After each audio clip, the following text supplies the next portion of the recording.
Et bah bonjour à tous, on est au salon de Divinescence. Voilà, je viens de me lever. Je vais vous montrer un petit peu à quoi ressemble le salon avant de m'installer. Donc voilà, allez c'est parti.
Donc voilà, on est au salon, je viens d'arriver, il n'y a pas beaucoup de monde là, ça n'a même pas encore ouvert, on va installer les stands. Et puis voilà, hein, je vais vous montrer à quoi ça ressemble le salon quand il y aura du monde. Donc voilà, allez, à tout à l'heure.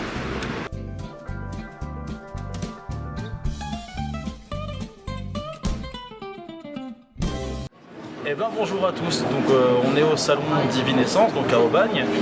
Je vous ai dit que j'avais rencontré des gens qui étaient super sympas, donc notamment le sosie de Brad Pitt. Et non, je le plaisante bien sûr. Donc Johan Gary qui est radiesthésiste, magnétiseur, j'ai tout dit ou il y a encore d'autres choses? Géobiologue, voilà. Il me corrige, il a de raison. Donc tout ça, ça consiste en quoi? Mais je suis aussi cofondateur avec Madame Vérone Garnier du centre Eden Formation. Il faut en parler, hein. Alors vas-y, c'est l'instant pub, Eden Formation. C'est ça. En fait, c'est l'école un petit peu qu'on aurait aimé avoir quand on a commencé dans tout ce milieu. Alors moi, je suis médium à la base et en fait, j'ai cherché beaucoup à vouloir m'initier. Et enfin, c'est pas évident de rencontrer un petit peu un guide, ne serait-ce que ça, pour commencer à développer un petit peu ses capacités. D'accord. Donc du coup, on a décidé avec Vérone, qui est voyante et numérologue, et puis médium évidemment, on faisait chacun nos formations de notre côté, puis on a décidé de réunir nos formations de façon à avoir quelque chose de très complet, quelque chose qui n'existe pas en France. On a assemblé tout ce qui est art vibratoire et divinatoire. Voilà. Donc il y a un cursus, on peut le faire complet ou pas complet par module. Pour arriver peut-être même, on a un module d'installation pour les professionnels, ceux qui veulent changer de domaine, de profession, ou juste pour son propre développement personnel, sa connaissance, pour aider juste son entourage, sans pouvoir autant devoir pratiquer dans un cabinet. Mais voilà, mais tout est possible en fait. Toutes vos compétences dans une école, c'est ça? Exactement, dans un centre de formation, on n'a pas le droit de dire école. pardon, dans un centre de formation. Et c'est quoi la différence entre radiesthésie, géobiologue et... Bon, la radiesthésie, c'est la manipulation du pendule, par exemple, ou des baguettes de sourcier.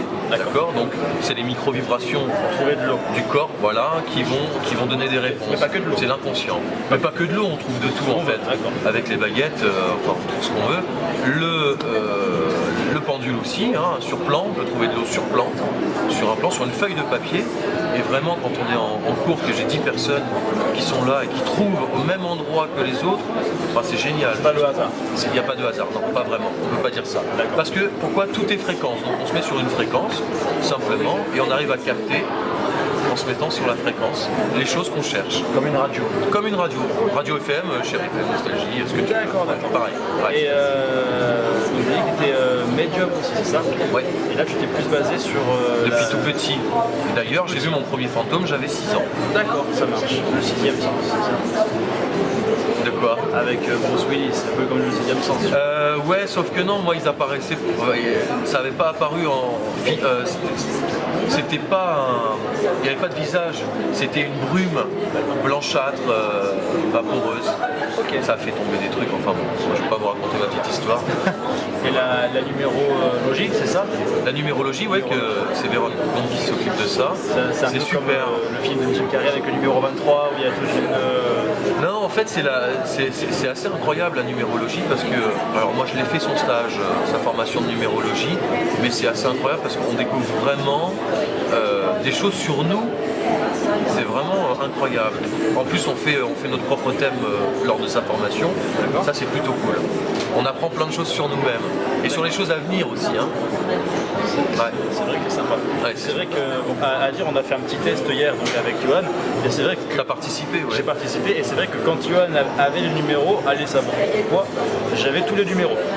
Après, il a eu les formes, j'ai eu rien du tout. Voilà. Ah oui, ça c'était pour les tests psy en fait. Voilà, hein. donc merci, Johan, ne m'a rien balancé au niveau des formes. Mais voilà, mais c'est vrai que niveau numéro. Oui, parce qu'il y a des émetteurs et des récepteurs. Alors peut-être que tu es vachement émetteur et moins récepteur. Peut-être. On est tous émetteurs, récepteurs. Niveau numéro, c'est vrai qu'à chaque fois que bien sûr, les cartes étaient cachées, hein, mais c'est vrai qu'à chaque fois que avec les cartes Zener, ouais. C'est bien sûr qu'à chaque fois que tu montrais les cartes, j'avais le numéro qui était bon. Ouais. Voilà. Et une question, en fait, la numérologie consiste en quoi? Alors la numérologie, c'est vraiment pour ton chemin de vie en fait. Hein. On a, moi je suis en 8 par exemple. D'accord. J'ai mon chemin de vie qui est en 8. Puis il y a des chiffrements quand. Alors on va essayer. Moi j'ai pas de 4 par exemple, donc je suis pas du tout. J'ai pas de structure. Donc je peux partir facilement en méditation, etc. 8, 4, ah ça, c'est des symboliques. Véron explique ça tellement mieux que moi. Tellement mieux, d'accord. Ouais, vraiment. Elle explique ça vraiment mieux. Ouais, plutôt. Tout ce que je peux dire, c'est vraiment qu'on apprend beaucoup de choses par rapport à ça. Alors il n'y a pas que la numérologie, il y a les perceptions extrasensorielles. Apprendre à développer, parce qu'il faut savoir une chose, c'est qu'on a tous des prédispositions. Il n'y a pas de don pour moi. Le don, c'est après, c'est quand on donne aux gens. On a tous pour moi c'est sensibilités un peu différentes, mais chacun complètement. Mais tu sais, c'est comme un musicien finalement. Oui. Tu as des virtuoses, un pianiste il peut être virtuose, et puis tu as les autres, mais si les autres travaillent beaucoup, ils peuvent arriver à devenir des virtuoses, tu comprends? Et donc c'est vraiment une question de travail, de développement. Ok, voilà. Et ben, je te remercie, c'est cool. Mais c'est moi, je te remercie. À la prochaine. Merci Nico. Allez, ciao. À plus, ciao. Et bonjour à tous, alors nous sommes avec Jaffé. Jaffé, tu es photographe, c'est ça? Oui. D'accord. Et donc, je me suis baladé, j'ai vu plein de stands et le tien m'intéresse. Est-ce que tu peux expliquer ce que tu fais? Alors du coup, en fait, moi ici, dans le salon. Dans le salon et en général? D'accord. Alors en général, j'ai fait des ateliers photographiques dans des associations pour des personnes en fait, qui veulent des SDF, qui veulent être à la rue et qui vont dans des associations pour avoir des démarches administratives, pour avoir des colis alimentaires, des permanences. Et moi, à ce moment-là, je pose mon studio photographique et nous travaillons sur l'image de soi. D'accord. C'est vraiment axé pour donner confiance à la personne et l'image de soi. Ça peut être aussi travailler des visuels pour la réinsertion professionnelle ou aussi des personnes, des familles qui ont été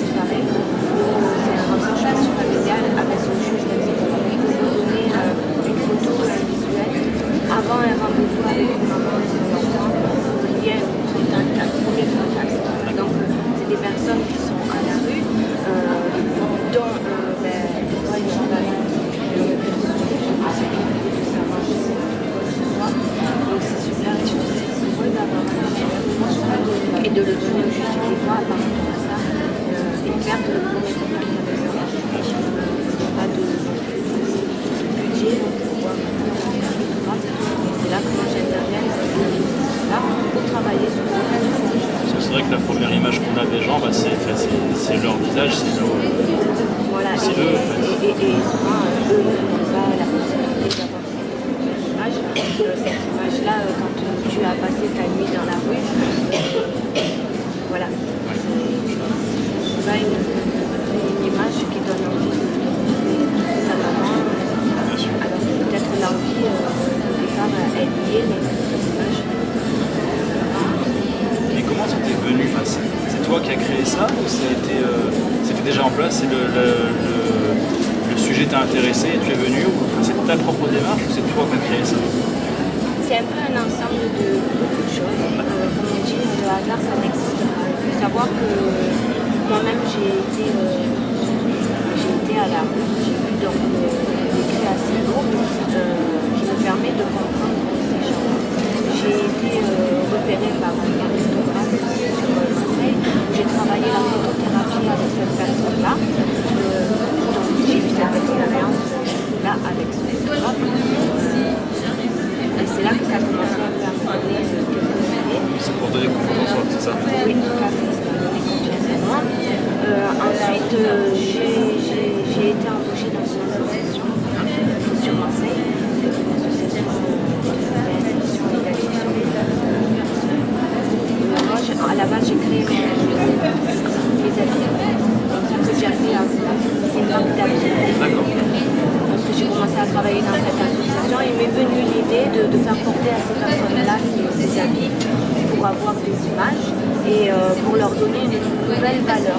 Donc dans cette association, ils venaient faire des photos, demander quelque chose. Donc ça a donné de la valeur à ces personnes-là. Ça leur a donné confiance en eux en s'affichant. Non, mais moi, s'il te plaît, je pose pour toi, je veux porter du diapé. C'est là que ça a commencé à me donner des yeux d'afficher. Et j'ai pu faire ça dans l'association. J'ai donc bien laissé aussi dans et j'ai donc allié le tout ce que j'ai et ça a donné il y a eu un argument sur ces photos-là et après la fête de contrat avec l'association. Et t'as ton salon, enfin c'est un salon? Non, j'ai pas de studio photographique. Ça marche comment? Je me déplace dans les associations. D'accord, ok. Je me déplace dans les associations. Et après, il y a un suivi. Parce qu'une fois que les personnes sont venues te voir, qu'ils veulent retravailler leur image, que vous leur donnez, on va dire, une sorte de deuxième vie au final, ça se passe comment? Les démarches après? Alors, les démarches après, tant que c'est du visuel qui a travaillé comme du visuel de la réalisation, bon, on continue à travailler ça là. Si ça a marché, si ça n'a pas marché, ça n'a pas marché, qu'est-ce qu'il faut améliorer sur ce créneau-là? Quand c'est pour de la confiance en soi, il faut savoir que c'est pas je ne suis pas magicienne, il faut l'autodétermination de la raison. Ces personnes-là sont dans des situations très précaires, donc il y a des pics, des fois ça se passe très bien, ils ont envie, après ils sont démoralisés, ils n'ont pas eu ça, il y a eu plein de choses qui font qu'ils n'ont plus envie, donc il y a des coupures, et il faut savoir les suivre, après, quand il y a des clichés aussi avec eux qui me plaisent, que j'ai envie d'approfondir, c'est fait de dialogue, d'échange, on amène des accessoires, on va à l'extérieur, on travaille ça sur le long terme. Quand il y a des clichés qui sont bons et qui ont envie de pousser à avoir encore plus confiance en eux, je leur propose de faire des expositions. D'accord. Il y a une exposition à la Plaza qui est dans cette démarche-là. Et lorsque le public commence à voir des images-là, la vérification de la localisation de l'œuvre, la personne elle est vraiment contente de voir que son travail aboutit jusqu'à une exposition. Donc le public qui vient vers nous, je pense que c'est passer de, travail. on va dire, du SDF à modèle. Un modèle. Le regard que l'on pose sur elle n'est plus le même que celui de la rue, qui est de l'archétype.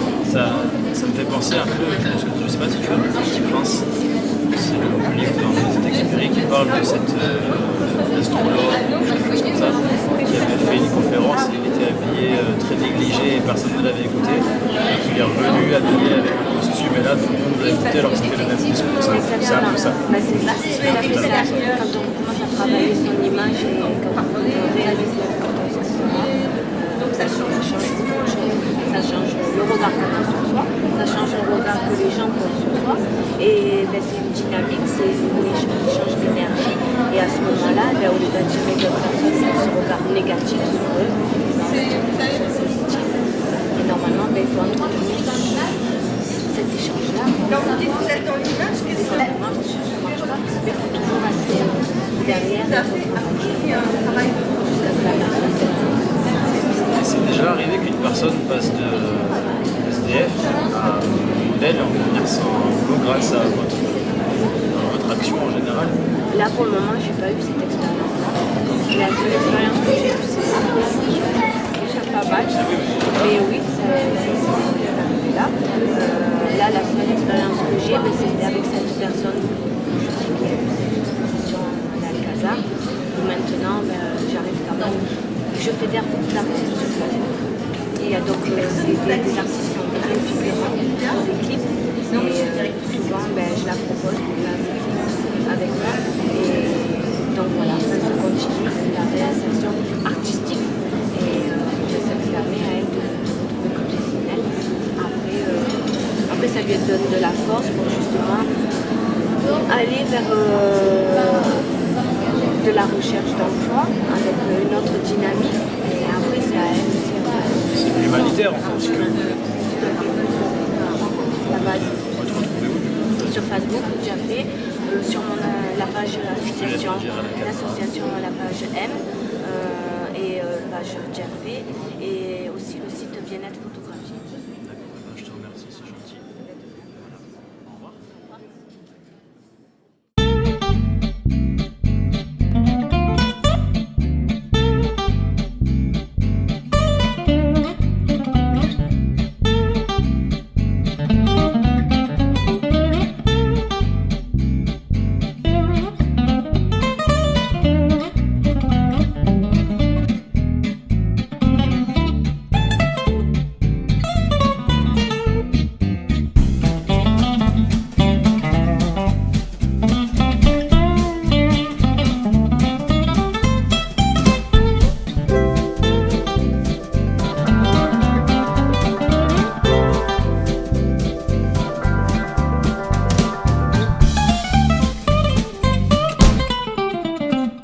C'était génial!